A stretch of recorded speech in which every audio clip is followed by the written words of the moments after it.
നമസ്കാരം. പ്രധാന വാർത്തകൾ വായിക്കുന്നത് രാധിക മേനോൻ. കേരളത്തിൽ വ്യാജമദ്യ ദുരന്തം. മരണം 14 കവിഞ്ഞു.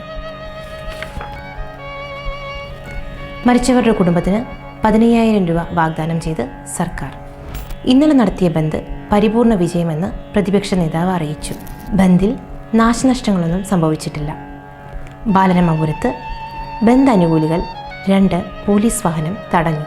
ഇപ്പോൾ കിട്ടിയ വാർത്ത, കിളിമാനൂരിൽ ദമ്പതികളെ ക്രൂരമായി കൊന്ന പ്രതികളെ പോലീസിന് ഇതുവരെ പിടിക്കാൻ കഴിഞ്ഞിട്ടില്ല.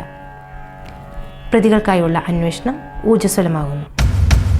മഴയാണ് സാറേ, മഴ കാരണം ഒന്നും പറയാൻ പറ്റത്തില്ല. കൊച്ചുങ്ങൾക്കുള്ള ബ്രേക്ക്ഫാസ്റ്റ് വരെ ഉണ്ടാക്കി വെച്ചിട്ടാണ് ഞാൻ ഈ വരുന്നത്. ഒരു വീട്ടമ്മയുടെ വാർത്തയിലേക്ക് കടക്കാം. ഗ്യാസ് കിട്ടിയായിരുന്നോ? ഗ്യാസ് കിട്ടിയില്ല. ഇതാണ് ആദ്യത്തെ വാർത്ത. ഗ്യാസ് കിട്ടിയില്ല. കാരണം യുദ്ധം ഉടനെ ഒന്നും അവസാനിക്കത്തില്ല. എന്ത് ചെയ്യാൻ പറ്റും? ഒരാള് മറ്റൊരാളെ പറയുന്നു, അങ്ങോട്ട് പറയുന്നു, ഇങ്ങോട്ട് പറയുന്നു, യുദ്ധം ചെയ്യുന്നു. എന്ത് ചെയ്യാനാണ്? ലോകം മൊത്തം യുദ്ധമാണ്. നമുക്ക് വിശദമായി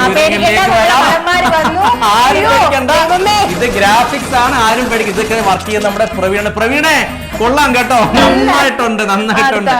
ഖുറേഷിയെ പോലൊക്കെ ഇരിപ്പുണ്ട് ആളെ കാണാൻ കേട്ടോ. നമ്മളെ വെടി വെക്കുവോ? കുട്ടികളൊക്കെ ഉണ്ട്. അതെ അതെ. ഈ മദ്യമൊക്കെ ഇങ്ങനെ വില കൂട്ടി കഴിഞ്ഞു കഴിഞ്ഞാൽ മദ്യദുരന്തം ഉണ്ടാവാതിരിക്കുവോ? എന്ത് ചെയ്യാൻ പറ്റും? എല്ലാരും പോയി കഴിക്കുകയാണ്. കഴിക്കുക, കണ്ണ് പോവുക, മൂക്ക് പോവുക. 14 പേരാണ് ഹോസ്പിറ്റലിൽ അയക്കുന്നത്. ഇത് പേടിക്കണ്ട, ഗ്രാഫിക്സ് ആണ്. അതെ, മുണ്ടക്ക മുറുക്കി കൊടുത്തിട്ടുണ്ടല്ലോ നിന്റെ ജോലിയാണ്. മണ്ഡപത്തിൽ നിന്ന് പെണ്ണിറങ്ങി ഓടി. അയ്യോ, ഈ പെണ്ണുങ്ങൾ ഇങ്ങനെ പണ്ടത്തെ കാലത്തൊന്നും ഇങ്ങനെ പെണ്ണുങ്ങൾ ഇറങ്ങി ഓടത്തില്ല. അപ്പൊ ആ പയ്യൻ, നമുക്ക് അവന്റെ പേരൊന്നും വെളിപ്പെടുത്താൻ പറ്റത്തില്ല. അത് ശരിക്കും മര്യാദക്ക് എതിരാണ്. ശരിക്കും നക്ഷത്രമാണെന്നാണ് കിട്ടിയ. അതെ അതെ. പിന്നെ വിഷ്ണു എന്നാണ് അവന്റെ പേര്. വിഷ്ണു എന്നാണ് പേര്. എക്സ്ക്ലൂസീവ് ആണ്. അവൻ നിന്ന് കണ്ടില്ല. എന്ത് ചെയ്യാൻ പറ്റും? ഇങ്ങനെ പെണ്ണുകൾ തുടങ്ങി എന്ത് ചെയ്യാൻ പറ്റും? അടുത്ത തിരിഞ്ഞു നോക്കി ഒരു ഭൂതം പറയുന്നത്. റേറ്റിംഗ് നമ്പർ 1 വരണ്ടേ?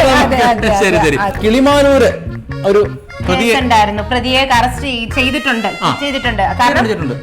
പക്ഷെ കാരണം നമ്മുടെ പോലീസ്, നമ്മുടെ ചാനലാണ് പോലീസിനെ ഹെൽപ്പ് ചെയ്തത്. അതെ, അതാണ് വിനോദ് കുമാർ എന്ന് പറഞ്ഞ ഒരു റിപ്പോർട്ടറാണ് പോലീസിനെ ചെയ്തത്. പോലീസിന്റെ കയ്യിൽ പോലും ഇല്ല. കൊടുക്കായിരുന്നു. പോലീസെ കണ്ടോ, ഇതാണ് പ്രതി കണ്ടല്ലോ. കിട്ടിയില്ല ഞങ്ങൾക്ക്. ഞങ്ങൾ ബാത്റൂമിൽ കയറി ഒളിച്ചിരുന്ന് എടുത്തതാണ് പ്രതി. പോയോ? അയ്യോ, എന്തോ പ്രവീണേ.